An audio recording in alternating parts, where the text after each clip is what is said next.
do these moves really impact Turkey? Well, good evening, Devika. Good evening to my fellow panelists and NewsX viewers. Well, they're going to make a lot of impact without a doubt. Although for tourism, I like to present some numbers: the 3.5 thousand crores, of total tourism revenue which Turkey was generating from India constitutes about 1% of their total tourism.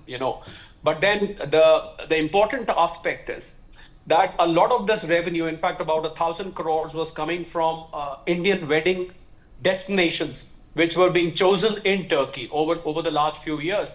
That was really picking up. In fact, the growth in the destination wedding was about 20% per annum, which means it was an upcoming sector, and the contribution of revenue from the wedding destinations was increasing in terms of the total tourism revenue. So I think that is going to hit them hard because it was serving the hotels, the decorators, the event managers, and so on and so forth. A lot of local caterers and everything else which Turkey was serving to the Indian weddings. That is going to be impacted. And I think the good thing is that the Indians have happily accepted. I know a lot of families who were destined for Istanbul and Ankara who decided to cancel. I mean, one of the families was telling me they lost about 45,000 in the cancellations because the tickets were too close and they could not get the full refund. But they said, we got no regret. We are happy to take this loss for the sake of our country. We cannot be supporting a country. We cannot be contributing to the economy of the country, which is into proxy terrorism. It is standing by Pakistan, supplying drones, and those drones are being launched into our territory for all sorts of nefarious purposes. We cannot allow that at any cost.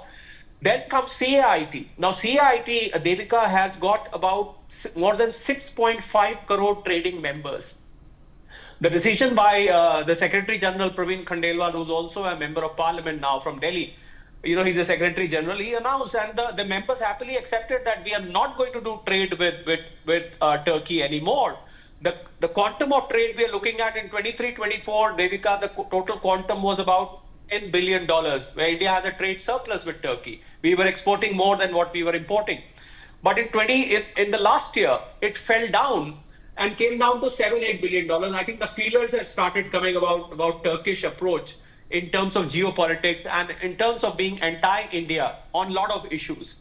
So I think the trade was already falling, but if India decides on a trade embargo, which I feel may be the next step, that all imports and exports from Turkey we stop. We import, some Turkish marbles and fancy vegetables and a little bit of iron and steel from them. There's nothing we are going to lose. But in terms of Turkish economy, there's a lot to lose. We should not forget that the Turkish economy right now is in shambles. Inflation is more than 50%, which means every time you go and buy something, you probably end up paying more even if you're going after 2-3 days. More than 50% inflation is a crazy inflation. We take it as a case study. When we take up inflation as a study in economics on which countries suffered the most, so it's a case study. Turkish lira, the currency, has fallen down by more than 1,400%. Can you believe the loss of currency value? Borrowing cost is shooting.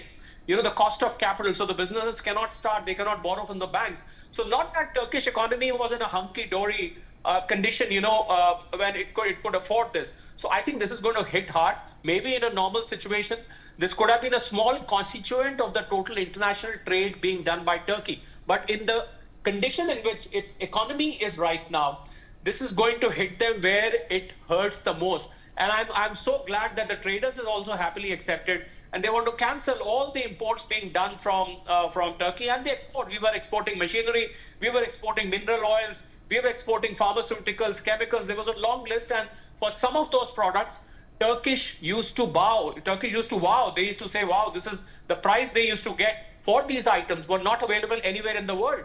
So I think they're going to suffer now. And I'm sure the government of India will consider in the times to come an embargo if Turkey doesn't come on terms. And I think we should also make sure that we supply weapons to the countries with which, although my fellow defense experts would be in a better position to comment, but I feel if we can supply, equipments like BrahMos to Greece, on which Turkey doesn't see eye to eye at all, it'll be tit for tat. What they did with Pakistan, we can reciprocate and do the same for Turkey. So overall, I think we can squeeze Turkey. We should also move to international trading partners of Turkey and try and discourage them from exporting or importing from them. And we can step in and make sure to provide those merchandise at a lower price, Devika. Right, absolutely. I want to bring in Ambassador Prabhu Dayal into the conversation as well. Ambassador Dayal, I want to